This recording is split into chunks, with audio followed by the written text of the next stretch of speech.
What up, y'all? Illegit back once again for a couple of hand reviews. Today we've got two hands, one in a sit-n-go and one in a multi-table tournament.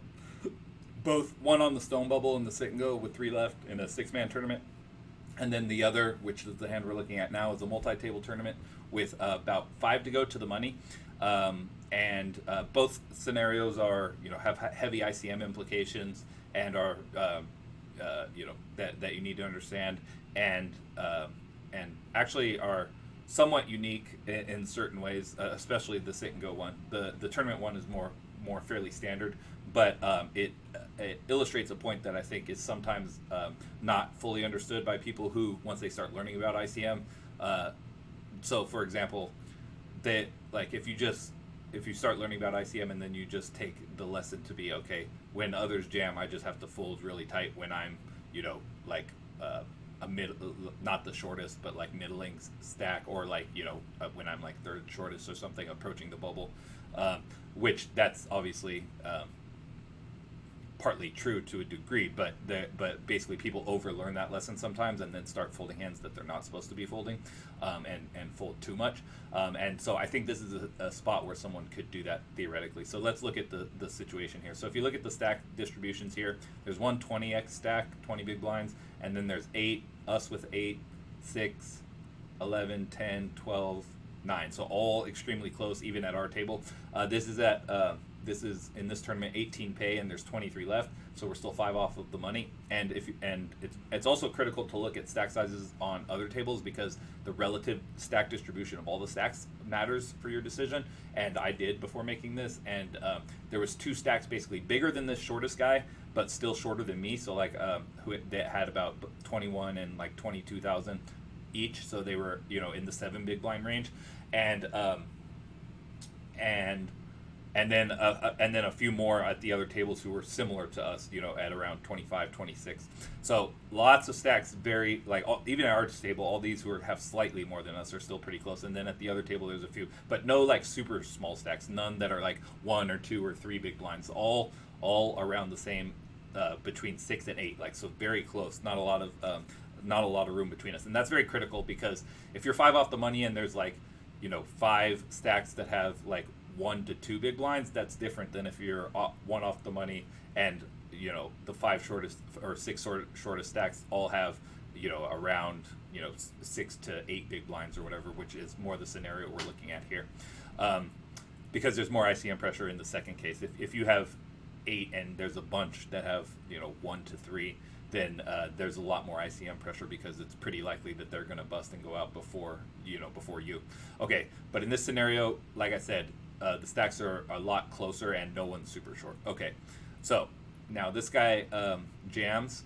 He's going to do this very wide, of course, because he can put tons of ICM pressure, especially on the big blind, but really on all of us. But with the big blind having slightly more than all these middling stacks, there's a lot of ICM pressure on him. I believe we can see just like what kind of calling range he will have here. Although he's also not, he's in a similar situation to us, but with slightly more chips, there's more pressure on him, I believe. But he's in a better position as well. But anyways, okay. So the question is, do we call ace-jack suited here? In game, with the stack distributions the way they were, I thought, okay, that's this. We're very far from guaranteed to make the money at this point, just by folding. Like there's ICM pressure, of course, and we have to call tighter than we would normally, but not so tight that we would fold a hand as strong as this. And I didn't think it was really that close. So I mean, I thought it was close, somewhat close, just because I tagged it and just wanted to see where the threshold was, where we don't call. But I wasn't too conflicted about this one, and I made the call. And the results are he jammed 5-4 off, which we knew he would be very wide. I didn't really think he would be that wide. And maybe, but in game I'm like, well, maybe that is a spot where he can be that wide. But I don't think so, because of the stack distributions we were talking about. I think there's probably not enough pressure for that to be a shove, and because most of us are all going to be calling with hands like this, and even some worse hands most likely. So he basically can jam wide here, but I doubt that wide. But we'll see in a second. Okay, so now let's go look at the calculation. Why is it not switching? There we go. Okay, so this guy is middle position 3 here, and If you can see, this is the range that middle position 3 is supposed to jam with. Okay, so he's supposed to jam 49% of hands, which is a lot of hands. Obviously, it's got a lot of these like Jack 5 suited, Jack Queen 4 suited. These Jack 3 suited, Queen 2 suited, and 9-5 suited type stuff are in there, but like extremely narrow borderline. Same thing with like King 7 off and like Queen 8 off. They're barely in there, but extremely borderline. Okay, and so he's supposed to jam those. So and also, if you look at 5-4 off, it's not really close. 8-7 off is kind of close, but 5-4 off is not really close. He should not be jamming it as I assumed. So he's jamming slightly too wide for this spot, although that probably doesn't affect us too much. We're probably calling with a similar range, even if we give him more. I mean, we'll be calling slightly wider if we give him a wider range, but probably not a ton wider. We can check to see, though. Okay, and now we are on the button. The question is, what do we call with? And this is the range that we're supposed to call with right here. And as you can see, it's tight, but not, like, ridiculously tight. So it's 7s plus, Ace-9 off is exactly borderline. Ace-10 off plus, so basically break even, probably a fold. Ace-10 off plus, Ace-8 suited plus, King-Queen suited is what we call with. So Ace-Jack suited solidly in there. It's not really that close. That's kind of what I thought in game. I thought it was a fairly easy call. But we did go out on the bubble, so I was like, okay, well, let's check this and see just how close. And yeah, so, but again, the thing to learn here is that if we were one or two off of the money, and we were the third shortest stack, or the fourth shortest stack, that would be a lot different scenario, and the pressure would be heavier, and we would have to call tighter here. But because we're still 5 off the money, we are about the 6th shortest stack or so, and all of the short stacks are very close to each other. The pressure is not significant enough to start folding hands like this, like Ace-Jack suited. So my point is, I think some people do just see, okay, well, there's people who are shorter than me. We're approaching the bubble. This guy is jammed. Obviously, I'm crushing his range, but ICM means I have to fold now. And like you can over apply, like, and on the stone bubble, again, if you're on the stone bubble, there's 2 or 3 stacks shorter than you. That's probably true. Ace-Jack suited probably is a fold. With 8 big blinds and someone else having 6 and one other guy having 5 or something. It probably gets to that point because the ICM pressure is heavy with just one player left, or with 2, depending on the exact distributions. But in this distribution, the ICM pressure is there, but it's not that heavy. So you have to keep that in mind. And think about the relative stack distributions and your stack size, and how far there still is to go to the money. Okay, so that was the first hand, and then this, and like I said, it's pretty standard and not that surprising to me. And like I'm sure most people would just always like, if you don't know about ICM, you probably and you're not really too nitty on bubbles, then you would. This is a trivial call anyways, and you would make it, but then some people start learning about ICM and over apply the principles that they learn from it sometimes, so you want to avoid that mistake. Okay, now we'll go to what's going on. No, I'm trying to do the hotkeys. Okay, there we go. Sorry, 1 second. All right, there we go. All right, and then now we have got this other hand that we'll go to. Okay, this one's very weird, all right? Very rarely see this scenario come up. So Button is a obvious bad recreational player.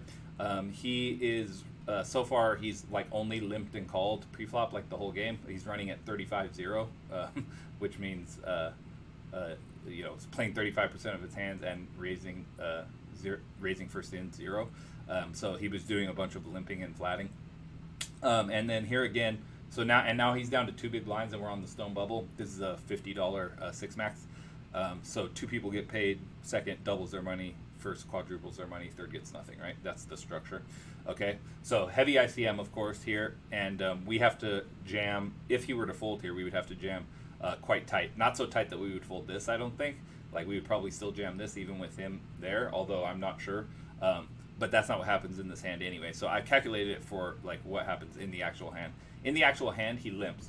So this is very interesting because he's not doing it for the correct strategic reason that someone might do this.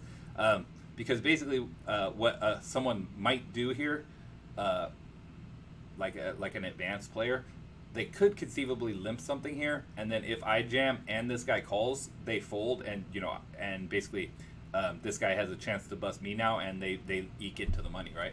So that's an interesting play that I could see like some high level player making. This is not what he's doing because he's just a button clicker and doesn't really, he's not thinking about that. And so like, and also, I assume he's doing this with not with a not super tight range. I like based on how he's been playing. I think it's like a fairly normal, like broadways, pairs, and ace x and stuff like that. All broadways, all pairs, all ace x, and some good suited connectors and stuff. So that's about the range I would put him on here. But like I said, someone might do this and then full. So the question is, how wide can we jam here? We still have to jam pretty tight because we have to get through this guy, and we would be risking us going out on the bubble, whether he calls or not. But especially if he calls and then this guy folds, or even if he does call, we can still lose to this guy, of course, and just go out on the bubble with this guy winning. So the question is, how wide can we shove here, or how tight? In game, I decided to shove, and I thought that it was right. It seemed right to me. Again, heavy ICM, so we can't shove very wide here, including like some decent hands that are ahead of this guy's range. We still can't shove here because of this guy being big behind us. We just have to check and hope that, he's smart enough. He's going to try to eliminate him by probably just putting him in pre-flop, if not like putting him in post-flop. So I go ahead and shove. This guy ISO shoves, which is kind of gross. But then, thankfully, this guy overcalls. Okay, good. So, and now that so there's a few different things we can look at. We can look at what I'm supposed to shove. Once this guy limps, and this guy reshoves, what he's supposed to overcall. And also we can look at, once I shove, what is this guy supposed to call? Because he probably shouldn't call that wide because I'm supposed to be shoving pretty tight over this guy's limp, theoretically. So he really shouldn't go very wide. And then this guy probably should not overcall much of anything. Anyways, but this was the actual hand, comes out like this. This guy open limped ace-6 off and is out on the bubble, thankfully. And then this guy called with ace-8 off, and we like, not triple up, but double up plus a little, and make it to the money, and we're heads up. Okay, cool. So now let's go look at the calculations. I said let's go look at the calculations. Thank you. Okay, and now, so I gave him an open limping range of about this, the guy on the button. I think it's like reasonable. It's not too tight, but not too loose, and like he only has 2 big blinds. He's been playing like really like dumb strange and like just open. Sorry, I can't see the bottom row, but ace deuce off and deuces are in there as well, and just been like yeah, just he's a button clicker, not really thinking. So I don't really think he folds any of these hands. He might limp wider. He might fold, some 10-9 suited or something. But I think this is a reasonable thing that he would be limping with, and then stacking off with. It's weird for anyone to be limping on 2 big blind stack. They're normally just going to go all in or fold. So it's kind of a unique scenario, and like I don't really know exactly what he'll have, but I think something like this is conceivable and reasonable. Okay, so then given that he limps that, which we've locked this and set it so that you can open limp, and then the question is, okay, given that he limps a range something like this, which is what I've given him, what do we jam? And we jam like this. As you can see, it's very tight, like even 3s and 2s we don't jam. So it's like 4s plus, ace-9 off plus, so as you can see, ace-10 off is in there. King-queen suited, or king-jack suited plus, and ace-7 suited plus. So we still have to jam pretty tight even over his open limp because of ICM, because we don't want to jam into the big blind finding a calling hand and then us go out on the bubble. But ace-10 off is definitely strong enough. But it's interesting that a lot of these worst offsuit aces are not. And conceivably with those sorts of hands, you might want to find a strategy where you just complete the small blind and hope that the big blind doesn't jam, but then of course fold if he does jam, and then those two go heads up with each other. With some of these more, or like also same thing with like king queen off, king jack off, hands that are not good enough to shove. King 10 suited, queen jack suited, just complete them and see if the big blind will check back and let you see a flop, and then possibly shove if you hit a good flop for yourself post flop. But pre flop, these are probably too good to just fold over his limp. So, but you could just complete. Then if the big blind shoves, fold, um, and let those two like battle it out essentially.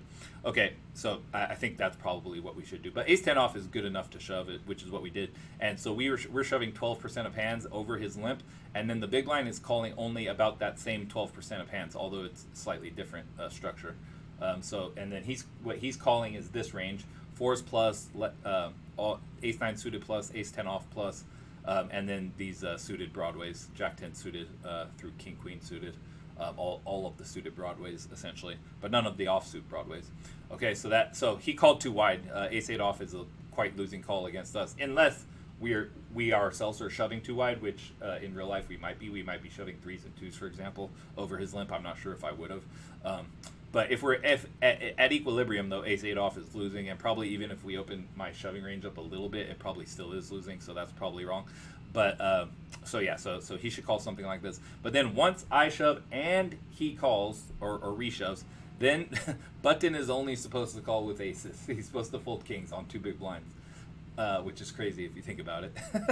So against a range of 12% and 12% as the shortest stack, after having limped off half of his stack already, he's now only supposed to call off with aces. He's supposed to fold ace king suited by a ton. He's supposed to fold like it's dark red, like it's a huge fold. He's supposed to fold queens by a lot. Kings are like break even barely, like they're right borderline. So that's like really insane. Of course, he called with ace 6 off. As if we see it down here, it's minus 14, minus 14% EV or table equity. Yeah. So.